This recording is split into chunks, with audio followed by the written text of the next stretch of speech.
When I think of my wife, I always think of her head. Not her face, though it was undeniably beautiful, but her head, its shape, its presence, the angles and curves that begged to be traced with fingers or followed by the eyes. I could picture her skull beneath, stark and pristine, like something you'd see in a museum exhibit, fossilized and fragile. Inside that head, of course, rested her mind, that labyrinth of thoughts and intricacies, brilliant, sharp, and sometimes maddeningly elusive. I'd ask the same question over and over, voice rising and swirling like smoke. "What are you thinking, Amy?" But she wouldn't say. Those thoughts danced and darted like fireflies in a jar, just beyond my grasp. This became the perpetual puzzle of marriage, didn't it? What are you thinking? What are we? What have we done to each other? My eyes snapped open at 6 a.m. sharp, not gradually, not lazily. A mechanical puppet-like click, lights on, engine revving. The digital clock blared its verdict, 6:00. Not my typical wake-up time. No, my life was a mess of odd minutes and curious hours. 8:19, 10:37, 11:04. But there it was, 6:00, marking the start of something.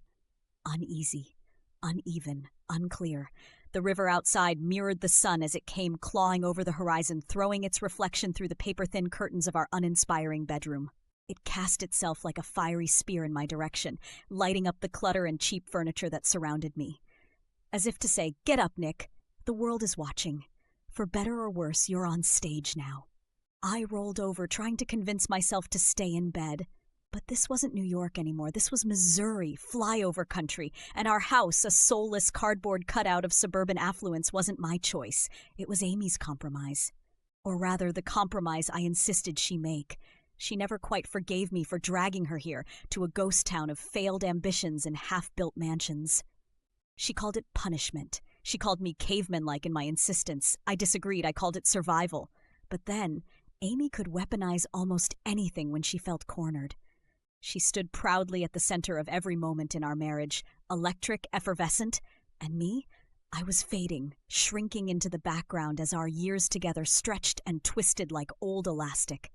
Blame the economy, I told myself, blame circumstance. Two creatives cut from the payrolls on the same damned day, 11 years as a writer wiped out overnight. Amy's job disappeared too, another casualty of a world shifting underfoot. But she'd tell the story differently, wouldn't she? She'd smirk and whisper to anyone listening, "Oh, Nick made it all about him as usual. Just like Nick to do that." Now I lay staring at the ceiling, lost in doubt and accusation. I didn't know it yet, but this day would unravel everything.